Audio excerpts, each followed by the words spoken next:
Hello, everybody. Tonight, Joe Biden is going to address the United States Congress and deliver a message to the American people about his plan for infrastructure. But this time, he's going to be talking about families as a part of the infrastructure in our country and what has to happen to make sure we're investing in families, to make sure that part of our infrastructure is stronger in the 21st century than it was in the 20th. And each year, when the president addresses our country, I have the opportunity to invite one person to sit up in the gallery, to be there as a representative from Massachusetts, an eyewitness to history. This year, there will be no visitors because of the coronavirus, because of public health standards. There are actually 1,500 seats in the United States House of Representatives for guests and for members. This year, only 200 people are going to be allowed in, and that includes Supreme Court justices and a representation from the cabinet. So it's just a very small number of people. But nonetheless, I've invited virtually for one of the greatest citizens of Massachusetts to be my guest, to be attending the president's speech tonight. And that's Michael Curry. And Michael Curry is the head of the Massachusetts League of Community Health Centers. That's the system of healthcare systems, of healthcare outlets across the state that provides care for those most in need, preventative care, care that they would not be able to receive any other place. And so Michael has joined us, and we thank you, Michael, for everything you're doing, everything community health centers do every single day.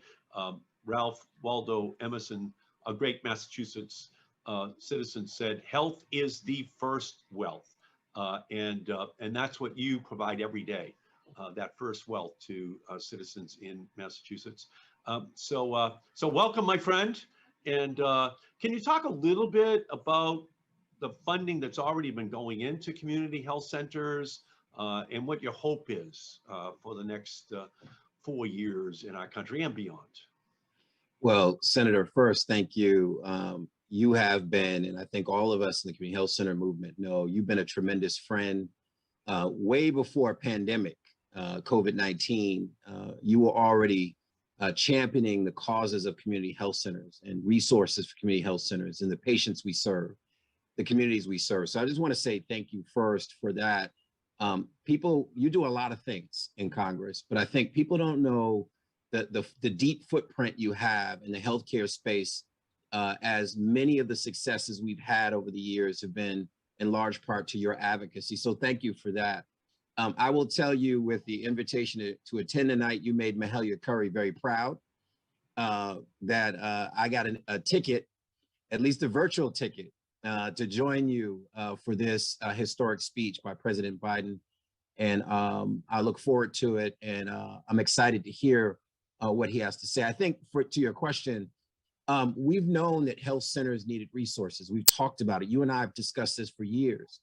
But apparently, there's been an epiphany, and others in the country have now come to that same conclusion, that if you deal with the canaries in the coal mine, which are the health centers, they treat those immigrant populations that have been relegated to the shadows because of anti-immigrant policies. We treat those Black and brown patients who are dying and suffering of higher disease, almost in every category we could discuss.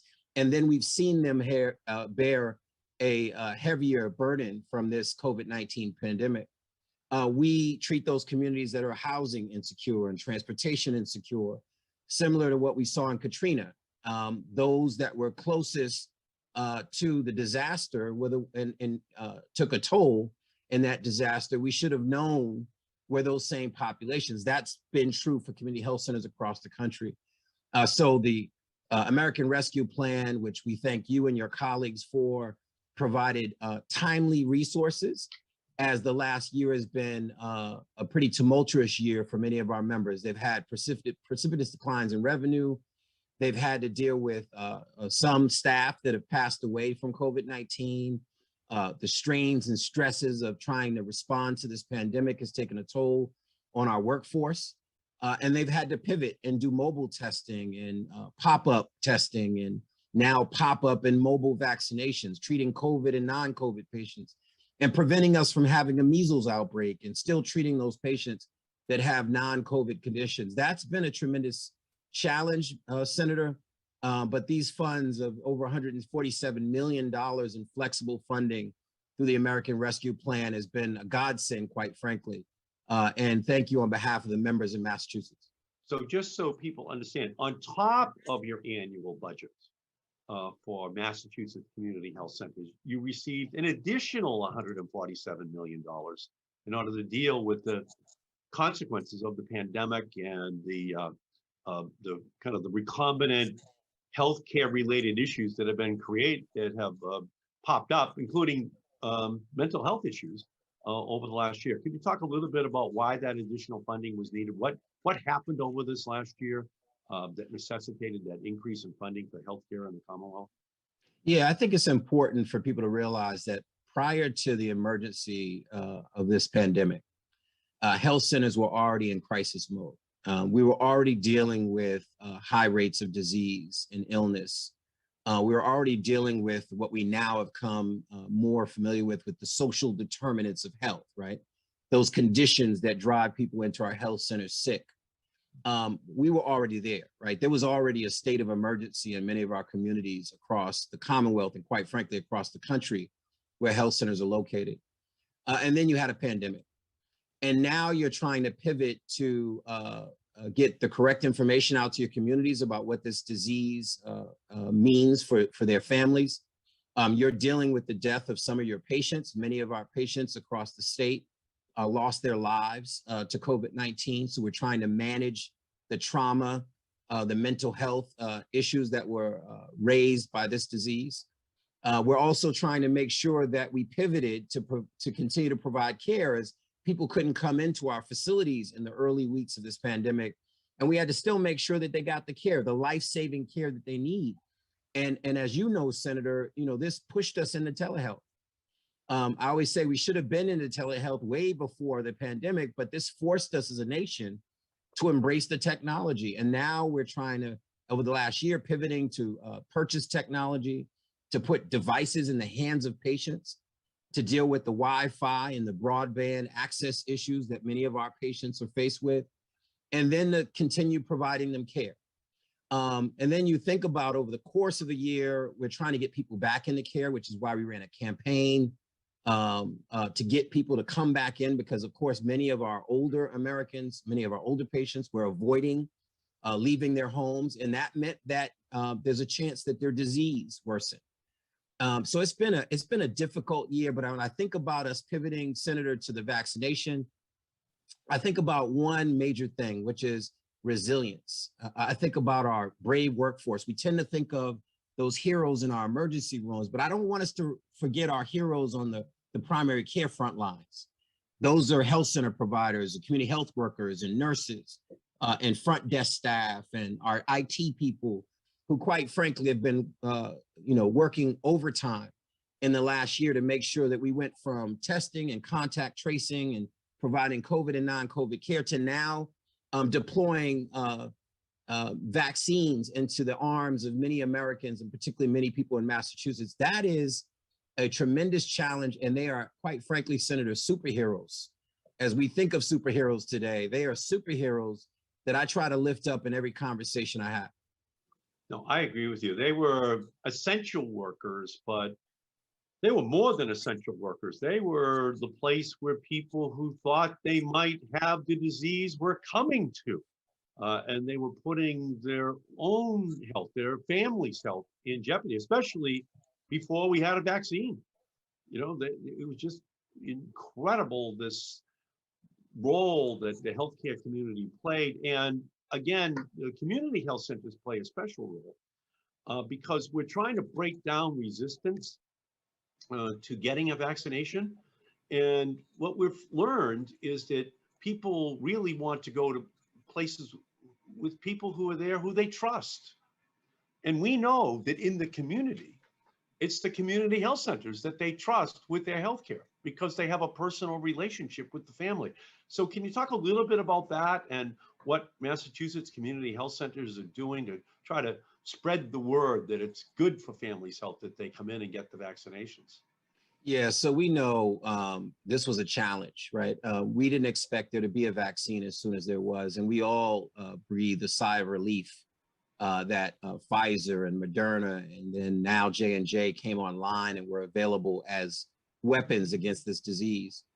But we also know that there's a taint of experimentation and abuse and neglect in our healthcare system. We've now had that, as you know, and you and I have talked about, Senator, that racial reckoning, that awareness, that consciousness raising around things like Tuskegee syphilis experiment, the experimentation on Black men for decades. We now know about the experimentation on slaves during slavery, and J. Marion Sims, the father of gynecology's experimentation on Black females, Anarcha, Lucy, and Betsy, three of their names.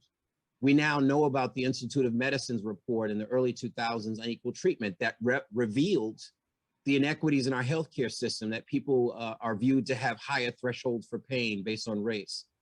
And then we know that there are modern stories, recent stories of people who have experienced inequities in our healthcare system. All of that is the challenge that was created with getting these vaccines out in our communities. Add on top of that, Senator, that public charge and these anti-immigrant policies drove our immigrant citizens into the shadows, some dropping off Medicaid or some refusing to come in to get tested or contact traced or vaccinated today because they were afraid of repercussions on their citizenship or their existence in this country. So all of that those are the populations we treat, and we speak all those languages. If you're in Caring Health Center in Western Mass and in Springfield and you're Russian and you've had some concern about these vaccines, we speak your language. We communicate with a cultural competence and awareness of what you need. If you're in Brockton, which is where I'm sitting right now, Sue Joss and the presidency of Brockton Health Center, who you know, Senator, is directly treating patients, particularly her Cape Verdean Creole speaking and her Haitian Creole speaking populations that also carried some hesitancy, either because of the countries of their origin or because they don't trust the system here in this country or our immigration policy. So all of that combined, we've done a masterful job out of the Mass League leading a campaign with our member health centers that speaks to their individual concerns. So instead of me boilerplating a strategy around hesitancy that just speaks to everybody, which we know doesn't work, Senator, we polled our members, we surveyed patients, and then we created individual messaging that talked about the historic abuses. We acknowledge it. And then we said, hey, we want to give you the science around the efficacy and safety of this vaccine, and then you make the choice. And that was the right strategy, Senator. So to your point, I often use this phrase, and we use this phrase on the racial justice side, post the murder of George Floyd, but I use it on the health equity side. Health centers have met the moment, and they're continuing to do that. No, and I agree with you. As people know, I live in Malden, and last year in Malden, the graduating class at Malden High School was 27% white, 25% Black, 24% Asian, 23% Latino, the most diverse high school in the United States. I would say about 5 years ago, I went over to a football game on a Friday night in Malden, and Malden High School was playing Acton-Boxborough High School. And on the Acton-Boxborough side of the field in Malden, there were buses and the stands were packed with parents and family. And it was going to be a good game, by the way, very good game. Malden was competitive. Matter of fact, there's a kid from Malden who might get drafted tonight in the NFL draft. The Boston Globe had a story about him today. But over on the Malden side, it was almost empty. And I went over to the headmaster of Malden High School and I said, what's going on? And he said, well, the parents of Malden love their children as much as the parents in Acton-Boxborough, but they're working right now. They have second jobs.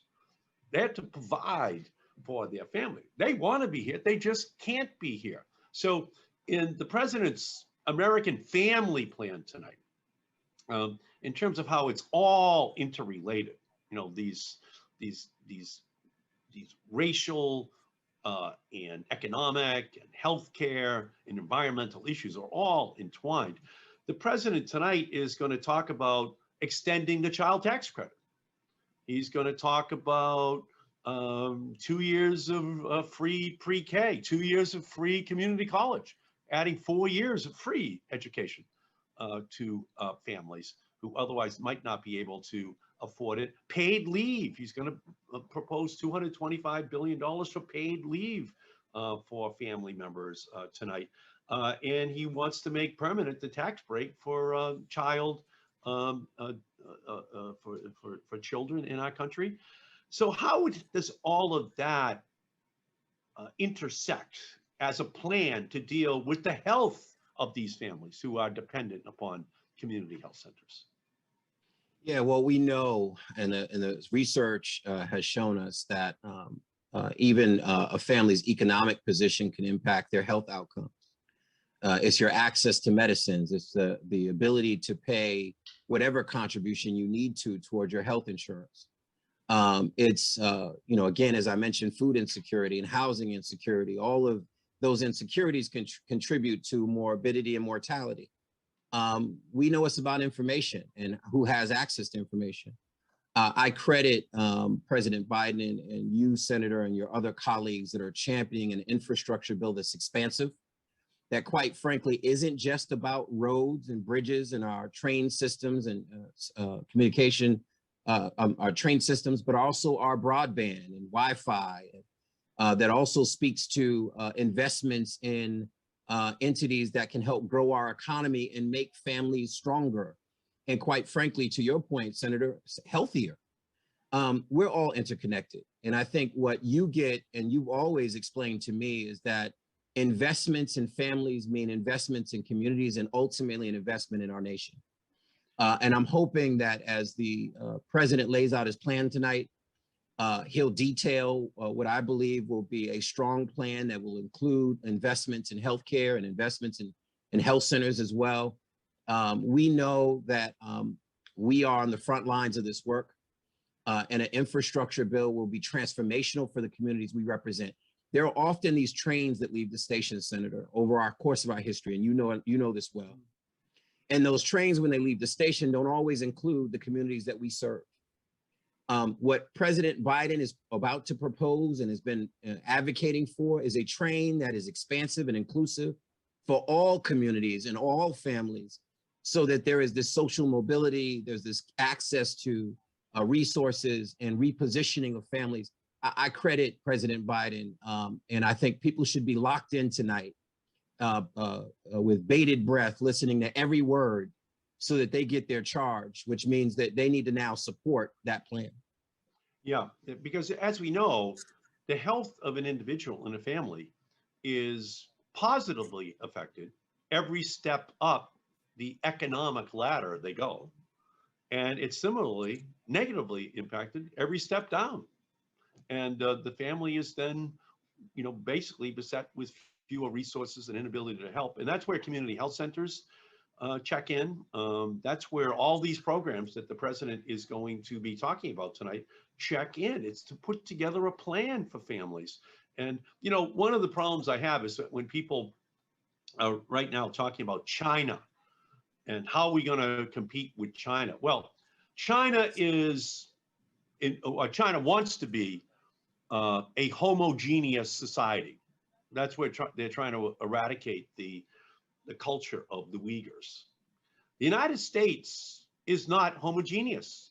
Our strength is our heterogeneity. It's everyone in our country, regardless of where they come from, that contribute to making us the greatest country in the history of the world. And I think over the last 4 years, a lot of people forgot that. They started to point towards kind of a homogeneity that they thought would make us even greater, when it's just the opposite. And it's always been just the opposite. We need to invest in the the families that are working the hardest in many ways right now, and to provide them the health care and the educational opportunities which every member of their family deserves. So from my perspective, this is a big night. It's almost it's almost the end of this era where everyone said the era of big government is over.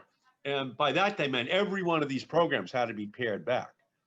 But there was a reason why they were put on the books in the first place, because a preceding generation understood the wisdom of that kind of investment. And I think it was largely because their parents had lived through the Great Depression.